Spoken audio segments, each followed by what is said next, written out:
ओम केदाराय ज्योतिर्लिंगाय नमः। उत्तराखंड को देवभूमि भी कहा जाता है। यहाँ उच्च हिमालय क्षेत्रों में बने मंदिर देश विदेश के करोड़ों लोगों की आस्था का केंद्र हैं। इन्हीं मंदिरों में शामिल है पंच केदार। जैसा कि नाम से ही पता चल जाता है, ये पांचों शिव मंदिर हैं। शिव उत्तराखंड में सबसे ज़्यादा पूजे जाने वाले भगवान हैं। हिमालय की लगभग सभी चोटियाँ शिव से संबंधित पौराणिक कथाओं से जुड़ी हुई हैं। यहाँ शिव और माँ नंदा यानी पार्वती के ढेरों मंदिर हैं। यदि आपको हमारी प्रस्तुति अच्छी लगे तो कृपया वीडियो को लाइक करें और चैनल को सब्सक्राइब करें। चलिए हम और आप बाबा केदार के दर्शन हेतु इस अद्भुत यात्रा पर चलते हैं। नमस्कार मित्रों, पंच केदार की श्रृंखला में प्रथम केदार श्री केदारनाथ धाम को मेरा नमन। केदारनाथ मंदिर उत्तराखंड के गढ़वाल में केदार पर्वत पर 12,000 फीट की ऊंचाई पर स्थित है। केदारनाथ पंच केदार होने के साथ साथ ज्योतिर्लिंगों में से भी एक है। केदारनाथ का महत्व 4 छोटे धामों में से एक होने के कारण भी बढ़ जाता है। यहाँ शिव के पृष्ठभाग की पूजा की जाती है। कत्यूरी शैली में बनी इस मंदिर का जीर्णोद्धार आदि शंकराचार्य ने किया था। 2013 में उत्तराखंड में आई आपदा का केंद्र केदार घाटी में होने के बावजूद इस मंदिर को आंच नहीं आने को भी एक चमत्कार माना जाता है। इस वर्ष श्री केदारनाथ धाम के कपाट दिनांक 25 अप्रैल को प्रातः 6:20 पर खुलेंगे। नमस्कार मित्रों, पंच केदार की श्रृंखला में द्वितीय केदार श्री मदमहेश्वर धाम को मेरा नमन।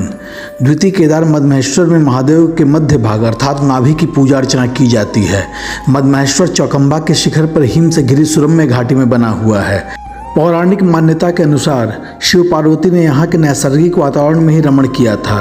केदारनाथ की तरह यहाँ भी दक्षिण भारत के शैव पुजारी पूजा अर्चना संपन्न कराते हैं। मदमहेश्वर जाने के लिए रुद्रप्रयाग जिले में ऊखी मठ तक जाना होता है। रुद्रप्रयाग से बसें व जीपें मिलती हैं।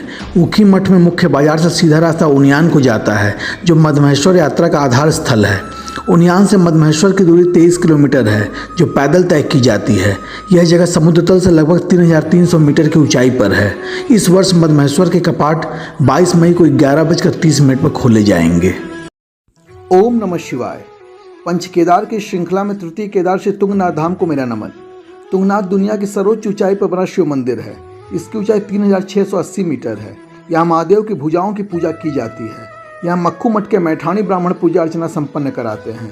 महाभारत के भीषण युद्ध के बाद पांडवों ने गोत्र और ब्राह्मण हत्या के पाप से मुक्ति पाने के लिए भगवान शिव को प्रसन्न करने का निर्णय किया था। इसके बाद उन्होंने भगवान शिव को काशी से लेकर केदारनाथ तक ढूंढा, लेकिन वो उन्हें नहीं मिले। इसी क्रम में जब भीम ने महादेव के बैल रूप को पकड़ा तब उसकी भुजाएं यहाँ प्रकट हुई थी। तुंगनाथ महादेव मंदिर उत्तराखंड राज्य के रुद्रप्रयाग जिले के अंतर्गत आता है। यहाँ पर ऊखी मठ के आगे चोपता नाम का एक गाँव है। इसी गाँव के समीप देव स्थान है। इस वर्ष 26 अप्रैल को सुबह तुंगनाथ की डोली चोपता से तुंगनाथ के लिए प्रस्थान करेगी और 10:50 पर तुंगनाथ मंदिर के कपाट श्रद्धालुओं के लिए दर्शनार्थ खोल दिए जाएंगे। ओम श्री रुद्राय नमः। पंच केदार की श्रृंखला में चतुर्थ केदार रुद्रनाथ धाम को मेरा नमन। चतुर्थ केदार के रूप में भगवान रुद्रनाथ विख्यात हैं। यह मंदिर समुद्र तल से 2,286 मीटर की ऊंचाई पर एक गुफा में स्थित है। बुग्यालों के बीच गुफा में भगवान शिव के मुखार बिंद के दर्शन होते हैं। भारत में यह अकेला स्थान है जहां भगवान शिव के चेहरे की पूजा होती है। एकानन के रूप में रुद्रनाथ में, चतुरानन के रूप में पशुपति नेपाल में, पंचानन विग्रह के रूप में इंडोनेशिया में भगवान शिव के दर्शन होते हैं। रुद्रनाथ के लिए एक रास्ता उर्गम घाटी से दमुक गाँव से गुजरता है, लेकिन बेहद दुर्गम होने के कारण श्रद्धालुओं को यहाँ पहुँचने में 2 दिन लग जाते हैं। इसलिए ज़्यादातर श्रद्धालु गोपेश्वर के निकट सगर गांव से यहाँ के लिए यात्रा शुरू करते हैं। शीतकाल में रुद्रनाथ मंदिर के भी कपाट बंद रहते हैं। इस दौरान गोपेश्वर में भगवान रुद्रनाथ की पूजा अर्चना की जाती है। ओम नमः शिवाय। पंच केदार के श्रृंखला की अंतिम कड़ी पंचम केदार श्री कल्पेश्वर धाम को मेरा नमन। पंचम केदार कल्पेश्वर मंदिर उत्तराखंड के प्रमुख धार्मिक स्थलों में से एक है। यह मंदिर उर्गम घाटी में समुद्र तल से लगभग 2,134 मीटर की ऊंचाई पर स्थित है। इस मंदिर में भगवान शिव की जटाओं की पूजा की जाती है। महाभारत के युद्ध के पश्चात विजयी पांडवों ने युद्ध में मारे गए अपने संबंधियों की हत्या करने की आत्मग्लानि से पीड़ित होकर एक क्षोभ एवं पाप से मुक्ति पाने हेतु वेद व्यास के निर्देशानुसार भगवान शिव के दर्शनार्थ यात्रा की है। इसी क्रम में शिव रूपी महिष के साथ भीम के घोर संघर्ष के फलस्वरूप महिष अंतर्ध्यान हो गया। फिर उनकी जटाएं यहाँ प्रकट हुई। शिव पुराण के अनुसार ऋषि दुर्वासा ने इसी स्थान पर वरदान देने वाले कल्प वृक्ष के नीचे बैठकर तपस्या की थी।